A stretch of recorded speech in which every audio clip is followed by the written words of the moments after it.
आहात सगळे? मस्त मजेतच असाल. मी रुपाली चटपटे स्वादिष्ट रेसिपीज मध्ये आपले अगदी मनापासून स्वागत करते. तर आता हिवाळा चालू झाला आहे आणि या दिवसामध्ये बाजारात भाज्याही भरपूर प्रमाणात भेटतात. तर आज मी तुम्हाला मेथीच्या भाजीचा ठेचा तयार करून दाखवणार आहे. हा ठेचा मी लोखंडी तव्यामध्ये करणार आहे. पूर्वीच्या काळी काय व्हायचे, नॉनस्टिकचे भांडे नसायचे आणि मिक्सरही नसायचा, त्यामुळे तो मेथीच्या ठेच्यासाठी लागणारा हिरव्या मिरचीचा ठेचा आहे ना, तो खलबत्त्यात कुटला जायचा किंवा उकळीमध्ये कुटला जायचा, त्यामुळे त्याला एक अप्रतिम चव अशी यायची. तर आज मी ही अशाच प्रकारे मेथीच्या भाजीचा ठेचा तयार करून दाखवणार आहे. परंतु हा ठेचा मी चुलीवर न तयार करता गॅसवरती तयार करून दाखवणार आहे. चला तर मग आपण पटकन रेसिपीला सुरुवात करूया. त्यासाठी इथे मी शेंगदाणे घेतले आहेत भाजून, लसूण घेतला आहे, हिरवी मिरची घेतली आहे आणि जिरे घेतले आहे. इथे मी एक पिंडी मेथी निवडून अशी स्वच्छ धुवून पाणी नितळवून घेतली आहे. एकदम फ्रेश अशी मेथी घेतली आहे. आता आपल्याला हिरवी मिरची, शेंगदाणे आणि लसूण बारीक करून घ्यायचं आहे. हिरवी मिरची आणि लसूण बारीक करण्यासाठी इथे मी दगडी उकळी घेतली आहे. आपण यामध्येच हे सर्व जिन्नस बारीक करून घेणार आहे, त्यामुळे ठेच्याला चव छान येईल. हे पहा, सर्वात प्रथम आपण हिरवी मिरची आणि लसूण यामध्ये घालून घेऊया आणि आता ठेचा तयार करून घेऊया. हे पहा, आपल्याला हा ठेचा जास्त बारीक करायचा नाही, असा ओबड धोबडच ठेवायचा आहे. हे पहा, इथे मी या मिरचीचा ठेचा तयार करून घेतला आहे, जास्त बारीक घेतला नाही. हे पहा, आता यामध्ये मी शेंगदाणे घालून घेते आणि शेंगदाणेही आपल्याला या मिरची सोबतच बारीक करून घ्यायचे आहेत. मोठे मोठे जास्त बारीक करायचे नाहीत, म्हणजे ठेचा खाताना ना शेंगदाणे खूप छान दाताखाली येतात. आता मी शेंगदाणे असे बारीक करून घेते.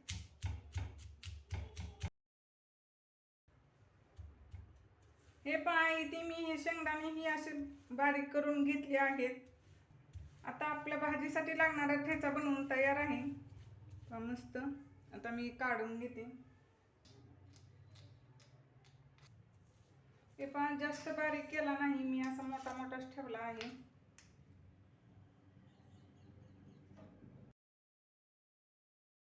ठेचा बनवण्यासाठी इथे मी लोखंडी तवा गरम करून घेतला आहे. हा ठेचा आपण लोखंडी तव्यामध्ये बनवणार आहे.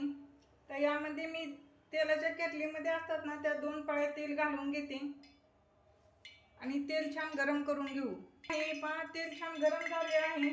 आता यामध्ये जिरे घालून घेऊया आणि जिरे छान फुलू देऊया. जिरे छान फुलले आहे. आता आपण हा शेंगदाणा, मिरची आणि लसूण याचा ठेचा बनवून घेतला होता ना, तो या तेलामध्ये घालून घेऊया. कारण आपण यामध्ये मिरची वापरली आहे ना, ती कच्ची मिरची आहे, ती आपल्याला भाजून घ्यायची आहे अशी तेलामध्ये. आता आपण 1 मिनिट हा मिरचीचा ठेचा या तेलामध्ये भाजून घेऊया. हे पहा, इथे 1 मिनिट झालेले आहे. हा ठेचा छान तेलामध्ये भाजला आहे आणि एकदम खमंग असा सुगंध सुटला आहे. मस्त. आता इथे आपण ही धुवून ठेवलेली भाजी आहे ना, ती यामध्ये घालून घेऊया. भाजीतील पाणी पूर्ण निथळून घ्यायचं आहे आणि भाजी अशी घालून घेऊया.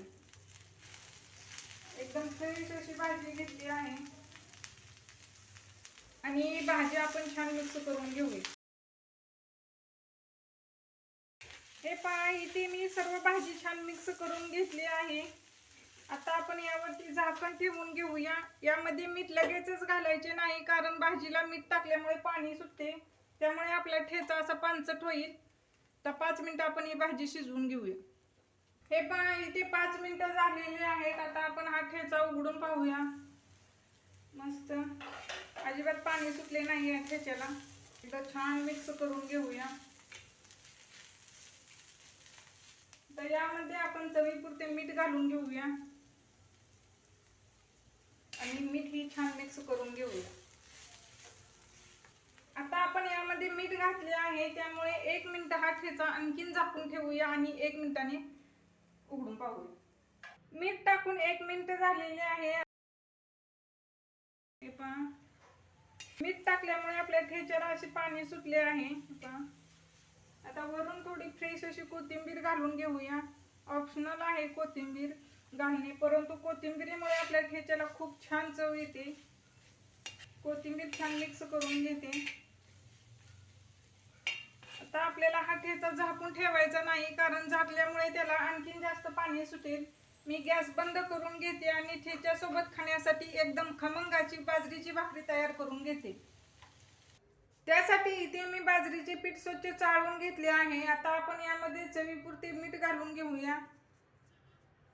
मीठ छान मिक्स करून घेऊया आणि भाकरीसाठी लागणारे पीठ मळून घेऊया। थोडे पाणी घालून घेते।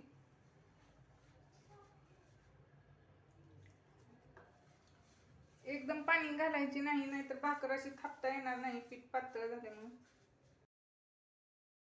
हे पहा, इथे मी भाकरीसाठी लागणारे पीठ मळून घेतले आहे। भाकरीला पीठ मळताना अशी जास्त मळायचे आहे, म्हणजे भाकर छान येते, अजिबात शिरत नाही। आता आपण याचा उंडा काढून घेऊया। जेवढी तुम्हाला मोठी किंवा छोटी भाकर करायची आहे ना, तेवढे पीठ बाजूला काढून घ्यायचं आहे।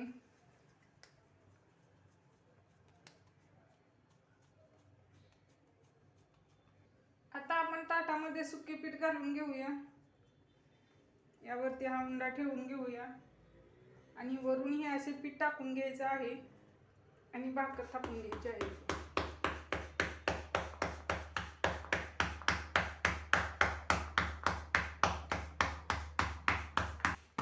हे पहा, इथे मी एकदम पातळ अशी भाकर थापून घेतली आहे, अजिबात भाकर चिरली नाही।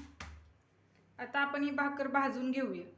भाकर भाजण्यासाठी इथे मी लोखंडी तवा गरम करून घेतला आहे। तवा छान गरम झाला आहे। आता आपल्याला यावरती भाकर घालून घ्यायची आहे। हे पहा, मस्त सावकाश सोडून घ्यायची आहे। वरून अशी भाकर टाकायची नाही, नाहीतर भाकरीला असे खालून बबल येतात। आता आपण थोडे भाकरीला पाणी लावून घेऊया। पहा, इथे मी भाकरीला पाणी लावून घेतले आहे। आता हे पाणी सुकेपर्यंत आपण वाट पाहूया। लगेचच भाकर पलटी मारायची नाही, असे वरून लावलेले पाणी छान सुकू द्यायचं आहे। हे पहा, वरून पाणी सुकले आहे। आता आपण भाकर पलटी मारून घेऊया। लगेचच उलटते। मस्त ही भाकर तयार करण्यासाठी आपण लोखंडी तवा वापरला आहे। लोखंडी तव्यामध्ये भाकर लगेचच करपते। आता खालच्या साईडने भाकर छान भाजून घेऊया। 2 मिनिटं झालेले आहेत। आता आपण भाकर पलटी मारून पाहूया। पहा, मस्त भाजत आहे, परंतु पूर्ण भाकर भाजलेली नाही, त्यामुळे मी त्या साईडने ही भाकर छान भाजून घेते। इथे आपली खालच्या साईडने भाकर भाजून तयार आहे। आता आपण ही भाकर पलटी घालूया। हे पहा, इथे आपली दोन्ही साईडने भाकर छान भाजून तयार आहे, एकदम खरपूस अशी तयार झाली आहे। आता मी गॅस बंद करून घेते आणि ही भाकर बाजूला काढून घेते। चला तर मग इथे आपला एकदम झणझणीत असा मेथीचा ठेचा आणि त्यासोबतच एकदम खमंग अशी बाजरीची भाकरी आणि तोंडी लावण्यासाठी कांदा, एकदम मस्त असा बेत बनवून तयार आहे। तुम्हीही हा मेथीचा ठेचा नक्की ट्राय करा आणि कसा झाला ते कमेंटमध्ये सांगायला विसरू नका। सो रेसिपी आवडल्यास चटपटे स्वादिष्ट रेसिपीज या यूट्यूब चॅनलला सबस्क्राईब करा। पुन्हा भेटूया अशाच मस्त रेसिपीमध्ये। धन्यवाद।